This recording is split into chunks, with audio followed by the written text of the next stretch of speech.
बच्चों आज हम करने वाले हैं mental math class 8 chapter 7 cube and cube root. बहुत ही डिमांड आ रही थी, बहुत ही कमेंट आ रहे थे कि सर प्लीज़ इस चैप्टर पर वीडियो बना दीजिए। हालांकि वीडियो बनी हुई है लेकिन उनको वीडियो नहीं मिल रही है, तो आइए मैंने डिसीजन लिया है कि मैं इसके ऊपर वीडियो बना देता हूं। और प्लीज़ इसे आप ज़रा ध्यान से देखिए, देखकर दूसरों को ज़रूर सिखाएं ताकि आपके अच्छे मार्क्स आ सके और अच्छी रैंक आ सके। जब तक आप अपनी प्रैक्टिस नहीं करेंगे तब तक मेरा सिखाया हुआ बेकार ही है। कोई भी टीचर आपको सिखाता है तो उस सिखाने से नहीं आएगा जब तक कि आप अपने हाथ से प्रैक्टिस ना करें। आइए करना शुरू करते हैं। तो बच्चों ये रहा क्वेश्चन नंबर फर्स्ट। ठीक है, फर्स्ट क्वेश्चन नंबर फर्स्ट क्या कहता है, देखो ये हमें करना है सोल्व।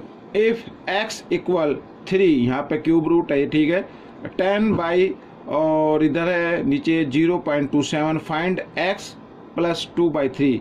तो पहले हमें x की वैल्यू फाइंड आउट करनी है और फिर हमें x प्लस 2/3 की वैल्यू फाइंड आउट करनी है। तो x की जगह x की वैल्यू पुट करेंगे तो क्वेश्चन सोल्व हो जाएगा। आइए करना शुरू करते हैं। तो सबसे पहले बच्चों हमें क्या करना है, देखो मैं इसको एक बार लिख लेता हूँ, थोड़ी सी चेंजिंग करके लिख लेते हैं। ये 10 है, ठीक है, और नीचे क्या है, मान लीजिए नीचे 27 है। तो यहाँ पर हम देखें तो देखो ये डिवाइड तो ये रही और नीचे भी एक डिवाइड आ जाएगी। तो हम क्या करेंगे, मल्टीप्लाई का साइन लगा के नीचे की जो डिवाइड होगी वो उसे हम ऊपर लिख लेते हैं इस तरीके से।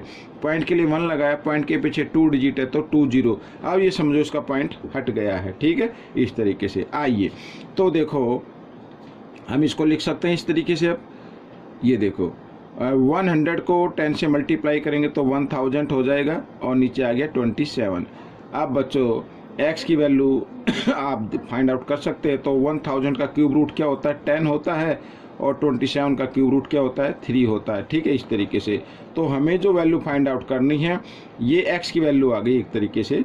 तो x की जगह x की वैल्यू को पुट कर दीजिए 10/3 और प्लस 2/3 इस तरीके से, ठीक है। अब क्या करना, दोनों के डिनोमीटर इक्वल में इनमें से एक डिनोमीटर आपको लेना है और न्यूमेटर को सोल्व कर देना, यानी 10 + 2 हो जाएगा 12। और जब 12 को 3 से डिवाइड करेंगे, 3 × 1 = 3, 3 × 4 = 12, तो ये 4 आपका आंसर आ गया, ठीक है। तो ये क्वेश्चन सोल्व हो गया है। आइए करते हैं question number second. Question number second भी बिल्कुल सेम है बच्चों, कोई मुश्किल नहीं, वैल्यू आपको फाइंड आउट करनी है, ठीक है। अगर देखो यहाँ पर ये डिवाइड हो सकता है तो इसको डिवाइड कर लेना, आपके लिए इजी हो जाएगा। डिवाइड अगर होता है तो डिवाइड कर लीजिए पहले, तो फिर आपका आंसर थोड़ा सा बड़ा इजी हो जाता है। देखिए, ठीक है, हम इसको 2 से डिवाइड कर लेते हैं।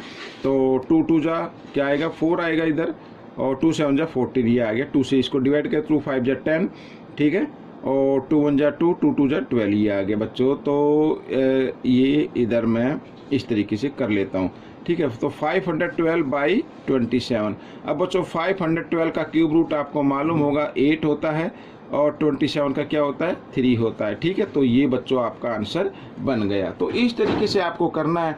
अगर मान लीजिए आपको क्यूब रूट नहीं आता है तो फिर 512 के इस तरीके से फैक्टर कर लीजिए, और क्योंकि क्यूब है यहाँ पर तो 3 का ग्रुप बनाकर आप उसमें से एक एक नंबर बाहर निकाल सकते हैं, ठीक है। आइए करना शुरू करते हैं क्वेश्चन नंबर 3। तो सिंप्लीफाई करना है बच्चों। सिंप्लीफाई करने के लिए आइए इसको आगे बढ़ा लेते हैं। तो पहले इसको जो मिक्स नंबर में गिवन है इसको हमें पहले फ्रैक्शन में चेंज करना पड़ेगा। ये देखिए, आइए फ्रैक्शन में चेंज कर लेते हैं। तो 125 को 4 से करते हैं तो कितना आएगा बच्चों, 500 आएगा, और 500 में 12 प्लस करेंगे तो 512 आ जाएगा, और नीचे क्या है 125, ठीक है। आइए तो अभी हमने क्या निकाला, ये देखो 512 का क्यूब रूट क्या होता है बच्चों, अभी हमने निकाला ना ऊपर, तो 8 होगा, तो यहाँ पर 8 लिख देंगे। और 125 का क्यूब रूट होता है बच्चों 5, ठीक है। अगर नहीं मालूम होता तो इस तरीके से आप फैक्टर कर सकते हैं। देखो 5 से 5 × 2 = 10, 5 × 5 = 25, फिर 5 से 5 × 5 = 25, 5 × 1 = 5, ये आ गया। तो बच्चों 3 का हमें ग्रुप बनाना और इनमें से एक नंबर लिख देना है इस तरीके से। ये क्यूब रूट आपका हो गया, बहुत ही आसान है। आइए करते हैं क्वेश्चन नंबर 4। तो क्वेश्चन नंबर 4 क्या कहता है, find the smallest natural number other than 1। ठीक है, 1 के अलावा एक स्मॉलेस्ट नेचुरल नंबर में फाइंड आउट करना है। हम ग्रेटेस्ट तो फाइंड कर ही सकते हैं, लेकिन इसमें स्मॉलेस्ट पूछा है तो which is perfect square as well as perfect cube, तो बच्चों वो नंबर होता है 64, ये याद रखना, ठीक है। 1 के अलावा ये स्मॉलेस्ट 64 होगा। ये परफेक्ट स्क्वायर नंबर भी है और परफेक्ट क्यूब नंबर भी है, यानी कि अगर हम इसका स्क्वायर देखें यानी स्क्वायर रूट निकालें तो 8 इंटू 8, ठीक है, 8 8 से क्या होता है 64 होता है, और अगर क्यूब रूट में ले तो 4 इंटू 4 इंटू 4, इस तरीके से 4 4 जा 16, 16 4 जा 64। तो ये तो 64 है जो परफेक्ट स्क्वायर नंबर भी है और परफेक्ट क्यूब नंबर भी है, ये सिर्फ आपको याद रखना है, ठीक है। आगे अगर पूछा जाए तो आगे तो बहुत नंबर मिल सकते हैं, लेकिन स्मॉलेस्ट पूछा तो स्मॉलेस्ट 64 हो गया। आइए करते हैं क्वेश्चन नंबर 5।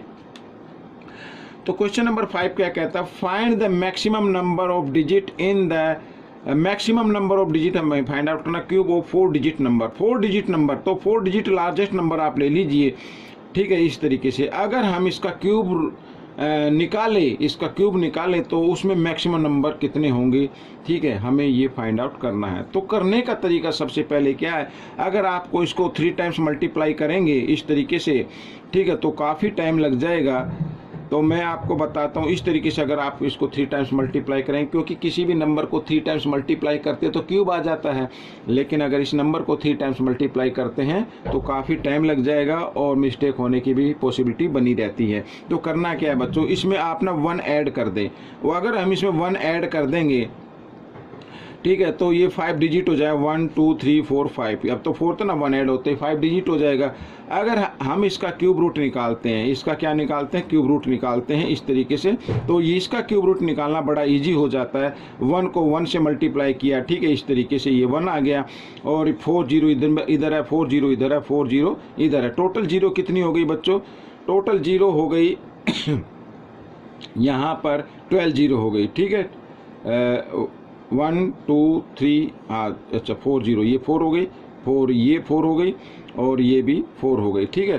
तो अब ये कितने डिजिट हो गए, देखो 4 0 ये हो गई, 4 0 ये होगी, 4 0 होगी, 12 हो गए, और 12 और 1 13, तो 13 डिजिट हैं इसमें, और 13 में क्योंकि हमने इसमें 1 ऐड किया था तो इसमें से 1 माइनस कर देना, तो ये आपका आंसर आ जाएगा। यानी कि अगर 4 digit find the maximum number of digit, ठीक है, और in the cube of 4 digit के हम मैक्सिमम नंबर फाइंड आउट करना चाहें तो मैक्सिमम नंबर तो जो लार्जेस्ट 4 डिजिट नंबर होता है उसी का ही आएगा।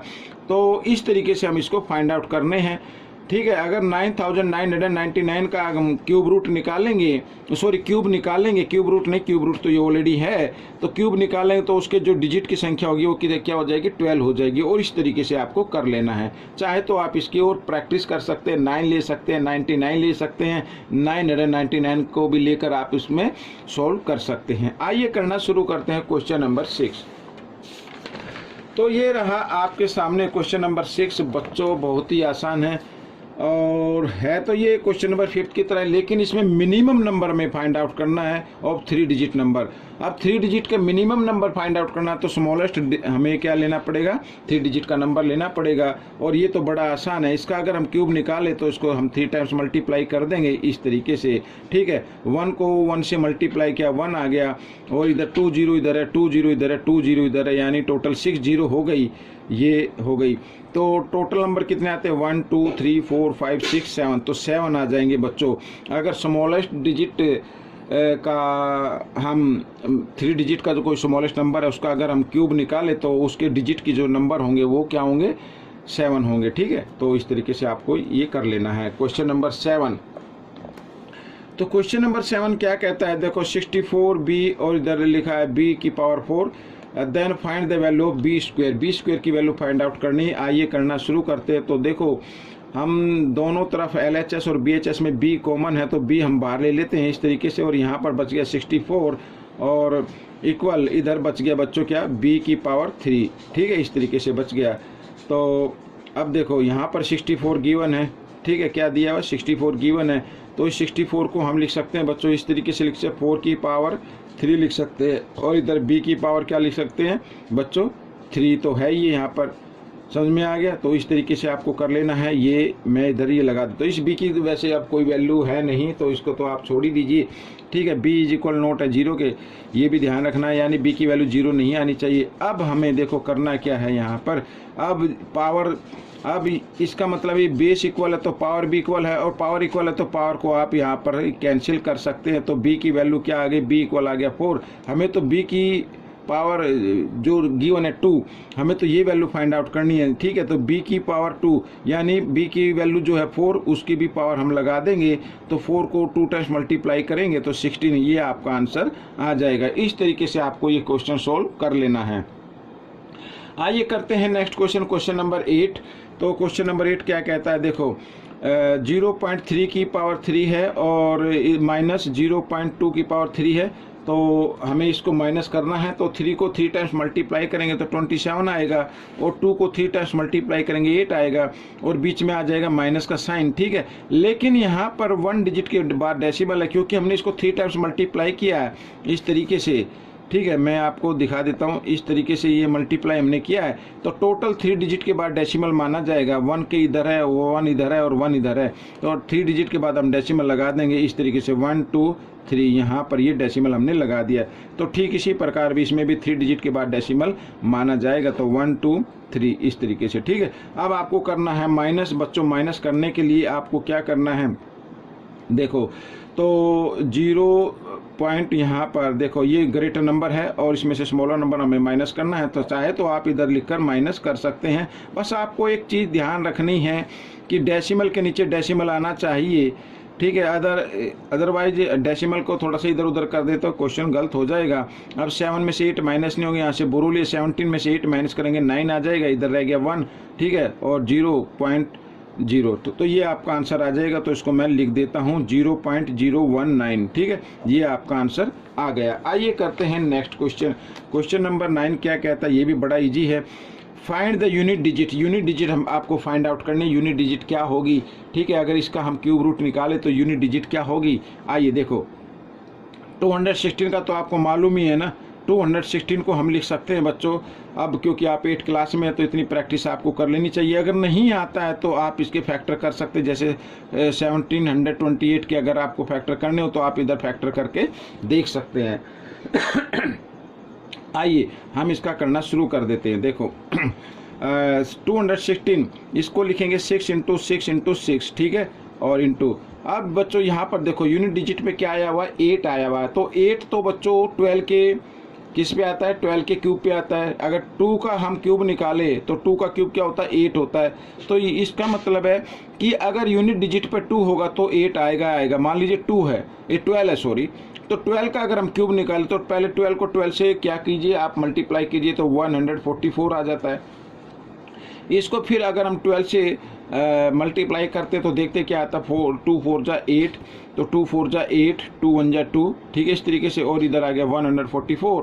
तो बच्चों 8 और इधर 12, ठीक है, कैरी 1, 4 और 2 6 और 1 7, और ये आ गया, ठीक है। तो ये क्या है, ये जो नंबर दिया हुआ ये क्यूब, इसका क्यूब रूट क्या होगा, 12 होगा, ठीक है। तो हम इसको लिख सकते हैं 12 × 12 लिख सकते हैं, 12 × 12 ऐसे 12 × 12 × 12, तो 3 टाइम्स लिखना है। तो क्यूब रूट में हमें क्या करना होता है, 3 का ग्रुप बनाना होता है और उनमें से एक एक नंबर बाहर निकालना होता है। तो 6 निकल गया, इधर 12 निकल गया। तो 12 को 6 से आपने क्या किया, मल्टीप्लाई किया, ठीक है। 12 6 जा क्या होता है, 72 होता है, ठीक है। तो अब इसका यूनिट डिजिट क्या आ गया, 2 आ गया। तो ये आपका आंसर बनेगा। यूनिट डिजिट आपसे पूछा था, ये आपका आंसर आ गया। करते हैं क्वेश्चन नंबर 10। अगर बच्चों ये क्वेश्चन आपके समझ में ना आए तो मुझे कमेंट्स जरूर कीजिए, तो आपकी समस्या का सॉल्यूशन जरूर निकालूंगा मैं। अब देखो इधर है 216 की पावर x और इधर इक्वल 36, ठीक है। तो 216 को हम लिख सकते हैं बच्चों 6 की पावर 3 लिख सकते हैं, ठीक है, क्योंकि 6 का क्यूब होता है। तो इधर और ये x बाहर लिखा हुआ है, और इधर 36 को लिख सकते हैं 6 की पावर 2 लिख सकते हैं बच्चों इस तरीके से, ठीक है। और x की वैल्यू में फाइंड आउट करनी है। अब जब बेस इक्वल होते हैं तो इसका मतलब इनकी पावर भी आपस में क्या इक्वल होती है, क्या होती है, इक्वल होती है। तो 3 को x से मल्टीप्लाई किया तो 3x आ गया इक्वल 2, ठीक है। x की वैल्यू निकाल लीजिए तो 2, और 3 इधर मल्टीप्लाई की फॉर्म में, इधर आकर ये डिवाइड की फॉर्म में आ गया। तो बच्चों ये x की वैल्यू आपकी निकल गई है। तो इस तरीके से बच्चों ये मैंने आपको एक्सप्लेन कर दिया है, लेकिन तब जब तक आप प्रैक्टिस नहीं करेंगे तब तक ये कोई प्रॉफिटेबल या यूजेबल नहीं होगा आपके लिए, ठीक है ना। और मैं तो चाहता हूँ कि आप इसमें से देखकर अपने हाथों से खूब प्रैक्टिस कीजिए और दूसरे बच्चों को सिखाएंगे तो बताएंगे तो आपकी प्रैक्टिस ऑटोमेटिकली हो जाएगी और आपके अच्छे अंक आएंगे। तो मिलेंगे अब नेक्स्ट पार्ट में। Till then, thank you.